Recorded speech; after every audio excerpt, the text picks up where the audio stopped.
Pemirsa, lebih dari 1.000 Al-Quran di Masjid Al-Jabar hilang. Diduga ribuan Al-Quran hilang setelah dibawa pulang oleh pengunjung.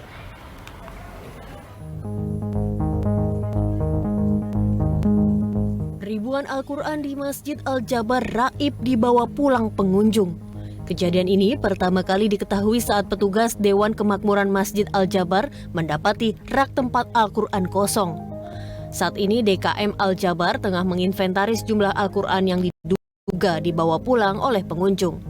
Gubernur Jawa Barat Ridwan Kamil mengingatkan agar Al-Jabar tidak membawa pulang properti masjid. Ya, mungkin mereka sangat mencintai Al-Quran gitu ya, ingin baca, Al-Qurannya bagus, terus kalau dibaca di rumah mungkin lebih nyaman. Tapi itu kan propertinya Al-Jabar, kalau mau beli bisa online, itu buat dibaca di tempat. Jadi intinya mah selama itu dipakai masih rada regre gitu ya, tapi jangan ada hal-hal di luar itu. Tapi tetap kami ini itu inventaris di atas 1.000 ya. Ya, rumahnya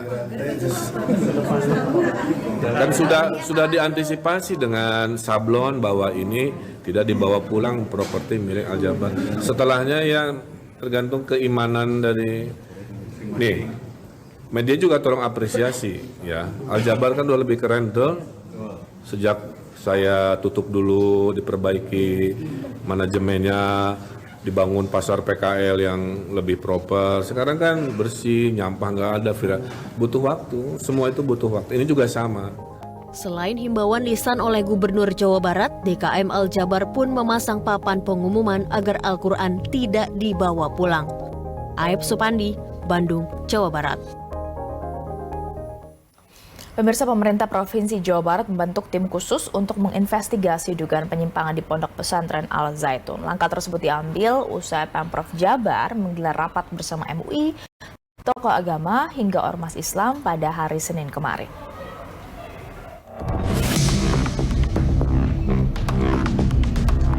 Pemerintah Provinsi Jawa Barat membentuk tim investigasi untuk menangani polemik Pondok Pesantren Al Zaitun yang berada di Kabupaten Indramayu. Pembentukan tim ini diputuskan dalam rapat yang dihadiri oleh Wakil Gubernur Jawa Barat bersama MUI, Kementerian Agama, tokoh agama, ulama, dan ormas Islam pada hari Senin kemarin.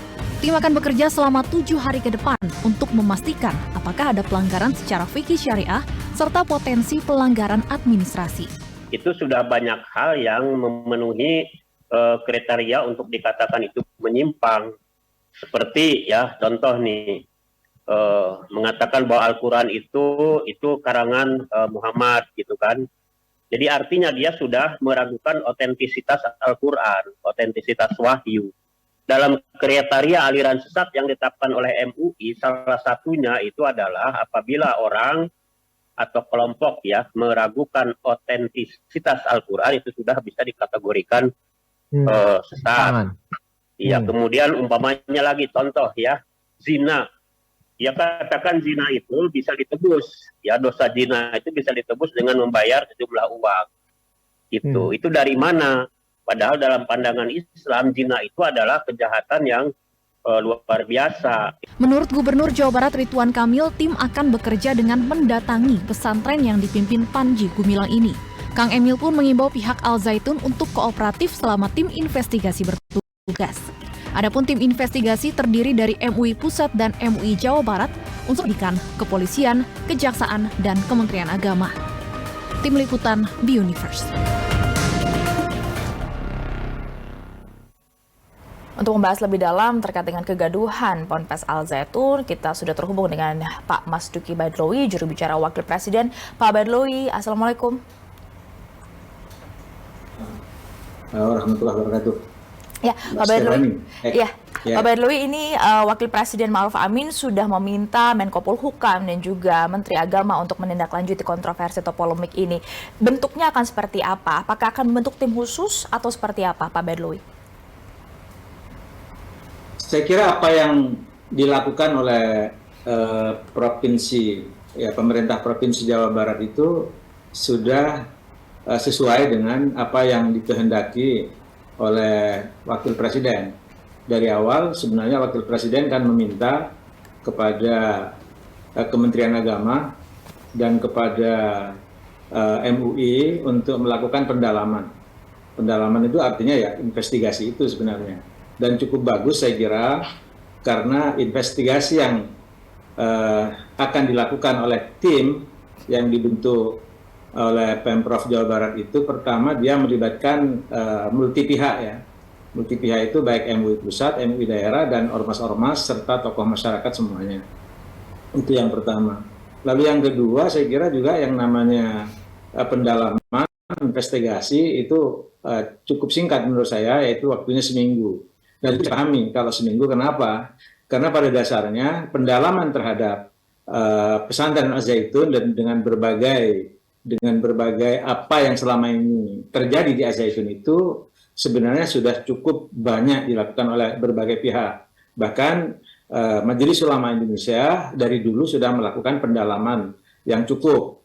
Waktu itu juga bahkan itu di dalam koordinasi Kiai Ma'ruf Amin yang waktu itu masih sebagai ketua MUI waktu itu. Begitu, Mbak. Ya, tentu Pak Ma'ruf Amin juga mengikuti bagaimana polemik ini terus bergulir. Catatan atau poin-poin penting apa saja sebenarnya kemudian menjadi sorotan dari Ponpes Al-Zaitun ini, Pak Bahlui? Yang paling penting sebenarnya catatan yang paling pokok sebenarnya ya pesantren itu kan ya mestinya mempunyai fungsi yang cukup transformatif ya. Ada 3 hal yang kalau kita berbicara pesantren. Pertama dia adalah tafakuh fiddin. Tafakuh fiddin itu dia punya fungsi pendidikan. Artinya dia pendalaman terhadap masalah keagamaan. Dan kita tahu Indonesia ini adalah penduduk muslim mayoritas dan itu adalah Islam wasati. Islam yang memang menjadi ruh dari ajaran utama pada umumnya. Jadi Islam wasati itu Islam yang tengah, yang berkorelasi dengan masalah keadilan, dengan kemoderatan dan seterusnya. Dan fungsi itu dimainkan oleh pesantren selama ini. Kenapa Indonesia selama ini mempunyai pemahaman Islam yang moderat, toleran terhadap berbagai perbedaan? Itu antara lain karena disumbang sangat besar oleh pesantren-pesantren dari berbagai pelosok di negeri ini. Jadi itu fungsi pesantren. Lalu yang kedua saya kira ya pesantren juga mempunyai fungsi dakwah ya. Dan fungsi dakwah itu saya kira juga selama ini dakwahnya adalah dakwah yang mendinginkan, bukan membuat kontroversi gitu kan. Bukan membuat pernyataan-pernyataan yang kemudian meresahkan masyarakat, misalnya seperti itu. Fungsi dakwahnya seperti itu. Lalu fungsi yang ketiga tentu saja pesantren itu mestinya mempunyai fungsi pemberdayaan masyarakat. Mungkin dalam hal ini Al-Zaitun bagus ya, dia mempunyai fungsi pemberdayaan. Tetapi saat ini akhir-akhir ini sudah mulai ditolak oleh masyarakat sekitarnya. Kita sayangkan itu. Nah dalam konteks itulah maka saya kira kalau mau melakukan investigasi saya kira mesti berimbang, mesti mendalam sehingga nanti diambil keputusan yang baik. Sekira seperti itu. Oke, sekarang sudah kadung gaduh dengan derasnya arus informasi saat ini terkait dengan polemik Ponpes Al-Zaitun ini. Pak Bahlui, bagaimana masyarakat harus menyikapi polemik yang terjadi saat ini?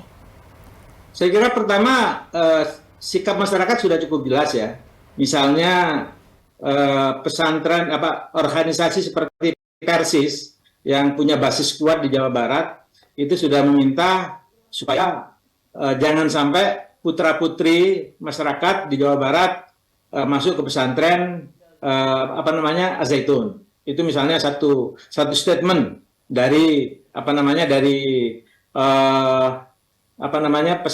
dari organisasi Persis. PWNU Jawa Barat juga menyatakan hal yang sama dalam Basul Masailnya, juga sudah memberikan pernyataan yang cukup jelas mengenai seperti apa yang dikemukakan oleh PWNU Jawa Barat. Semuanya itu adalah menjadi bahan-bahan dari investigasi itu saya kira. Jadi semuanya belum final, semuanya kita tunggu investigasi, lalu kemudian hasilnya seperti apa. Pemprov Jawa Barat saya kira juga akan pasti melaporkan ke pemerintah pusat nantinya, seperti itu. Ya.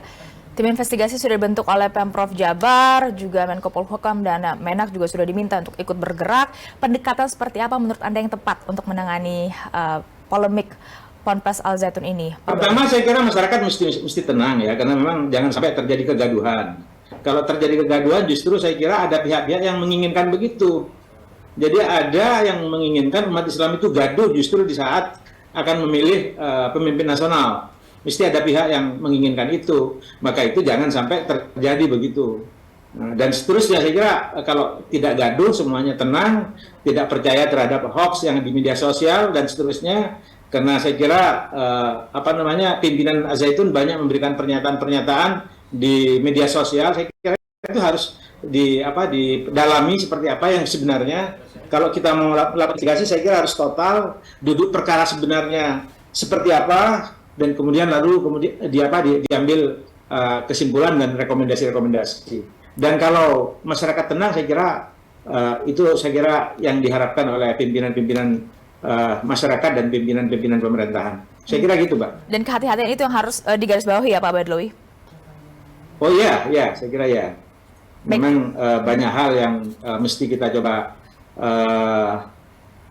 harapkan kepada pihak pimpinan Al-Zaitun supaya jangan membuat kontroversi. Saya kira itu penting. Dan tadi Gubernur Jawa Barat juga sudah menyatakan bahwa pimpinan Al-Zaitun saya kira kooperatif dalam hal ini. Saya kira juga itu pertanda bagus. Mudah-mudahan investigasi ini menghasilkan sesuatu yang kondusif dan memberikan kesimpulan-kesimpulan yang produktif buat bangsa dan negara. Baik, kita tunggu nanti hasil investigasi dari tim yang sudah dibentuk. Terima kasih Pak Badlowi sudah bergabung bersama Berita Satu Utama.